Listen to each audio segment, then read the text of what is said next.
When authors hit a wall and suffer from writer's block, it's typically due to a few different reasons. But one of those reasons is that they aren't clear on what type of book they are writing. So you may think, I already know what type of book I'm writing. I'm writing a book for graduates who are entering the workforce and how to not make the mistakes that I did. Well, that's great. But what I'm talking about is your book type, which directly influences the structure of your book, the stories you tell, the journey that the reader goes on and experiences as they read your book. And it helps you to understand what you need to keep in and what you need to keep out, and further sets the expectations that someone has when picking up your book. So in today's episode, I'll be talking about the 10 different book types that we've identified at Juxta Book and how to choose the one that best fits for you and your book. As these 10 book types were being developed, I started to think about rock climbing. I've been on hikes, climbed a few rocks, not very high, and been up some hikes where it's been steeper, but not really anything I've done where I've had to use ropes or carabiners. I once did rappelling that was probably about a 50-foot cliff as an activity as a youth, but not much beyond that. But I am continually fascinated by people who do rock climbing, especially those who do free solo. One of the most famous, if not the most famous, free solo person is Alex Honnold, who in June of 2020 became the first person to free solo El Capitan in Yosemite Park. Now, if you've seen that documentary, it's super fascinating, but one thing that absolutely stood out to me is that Alex took a long time to meticulously plan. He first would go out and climb it using the equipment, the carabiners and the safety equipment and all the ropes, to plan out exactly what he needed to do to accomplish it. And then one morning, he felt like it was time. He went out and accomplished it. And some of the things that Alex had to plan for and take into account was the time of day that he would climb, the weather, and that all influenced the way he could grip the rock, if it was slippery or if part of it was wet from some of the morning dew, and understanding when he would need to expend most of his energy and times where he could conserve that energy. He knew exactly what he needed to do when. So if you haven't seen the documentary Free Solo, I encourage you to go out and take a look at it. It's absolutely fascinating and inspiring. So the way that this was approached by Alex and other rock climbers has a lot of parallels with authors and for your book. When you're writing your book, you're setting a path for the book, and you want to know where your end destination is. Where I see many authors struggle and fall a bit is with their plan. And in connection with their plan is the type of book that they want to write. So just like if you're trying to scale a cliff, you want to know what it looks like. And you want to know what your book looks like and the book type that you're going to jump into. Now, the benefits of knowing the book type that you're creating is that it helps you feel less stuck as you go through and write the book. You'll have guardrails set up that you know what content to put in and what content to throw out and what content you can use for another book. Knowing your book type will also help you better know how to title your book. For example, one of the book types that we'll get into soon is a how-to book. You'll know better how to title your how-to book if you know that's the type of book that you're writing. Say that 10 times fast. And this also helps you understand what to put in the description of your book, because your book type will help you know exactly how to describe the benefits and set the expectations of the reader when they see your book on the shelf or look at it online. So let's jump into the 10 different book types that we've identified at Juxta Book. So we basically put it into two main categories with an additional category that is more of a custom category that combines several of the book types. So the first category is an authority and educational insight book. This category includes books that showcase expertise, research, and educational content. And it has the goal of establishing the author as a thought leader while providing readers with a very structured and clear insights throughout the book. The next category is personal growth and engagement. These books focus on inspiring and transforming readers, and this is often done with interactive or personal storytelling of elements throughout the book that help drive that engagement and relate their story to the reader's story and is there for practical growth. And the third category is for when you want to combine different formats. So let's jump in deeper to the models in each category. In the first category of authority and educational insights, the first model is the how-to or practical guide.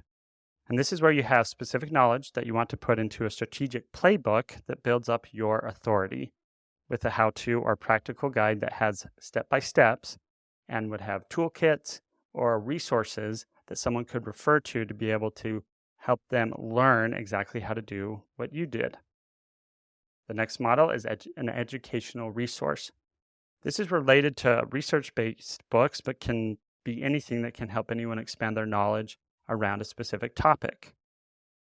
The next is a case study book. This is where you take a specific incident or a specific case study or a specific company is very common in nonfiction business-based books and draw out insights from the experience of someone who was there or someone who was an outside observer reporting on it. I would say that Malcolm Gladwell books fall into this category often because of the multiple case studies that he cites and dives into, and takes those insights and crosses them over into the next book type, which is visionary or big idea books.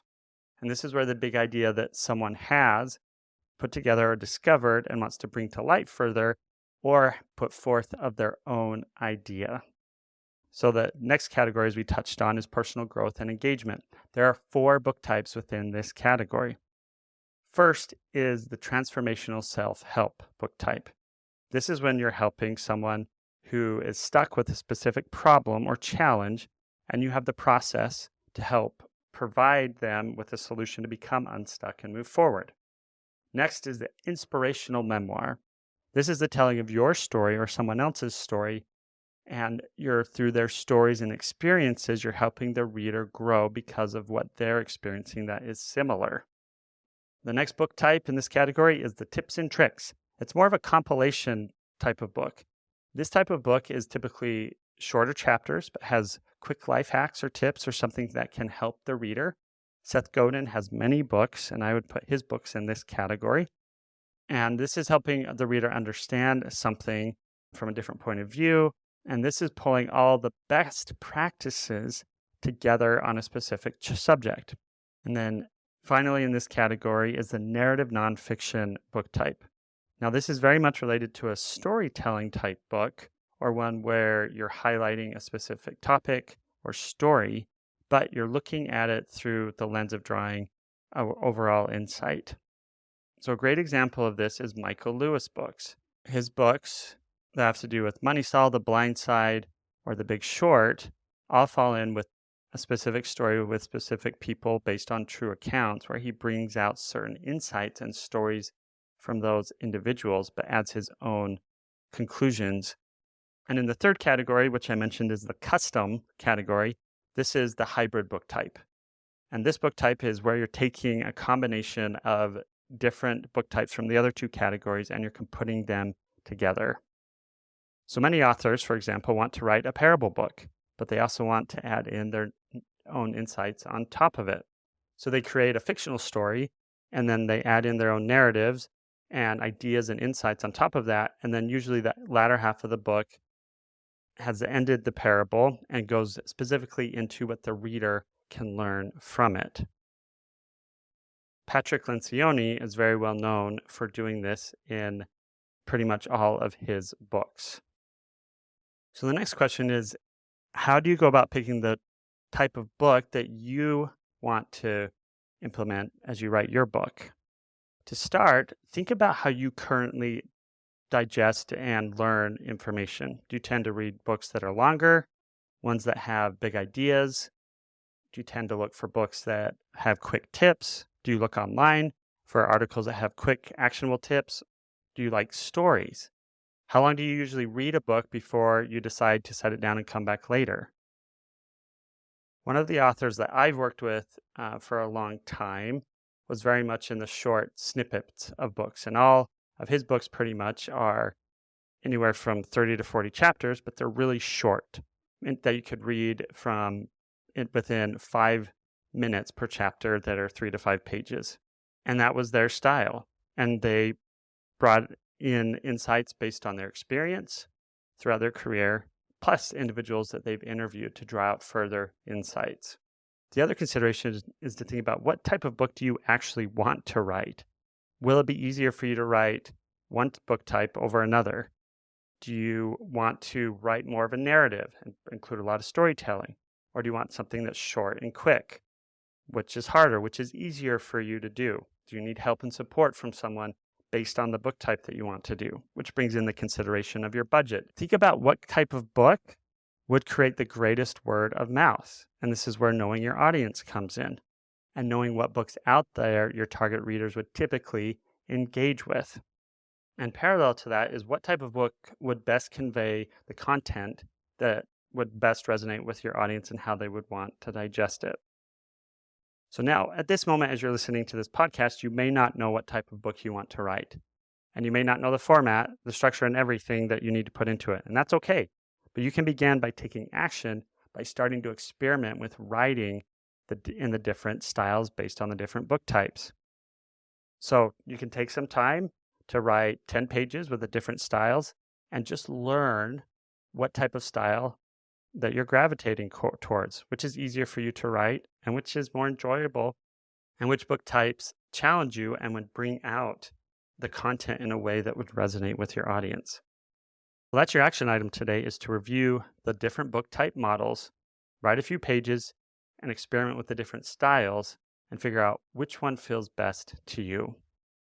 Thank you for tuning in today. If you enjoyed this episode, share it with your friends. It helps us get the word out. And be sure to give us a review and rating so that we can connect further with authors and individuals who would most benefit from our content. So I encourage you to go out there, discover your book type, get your manuscript finished, and turn it into a bestseller that grows your business, your brand, and your impact.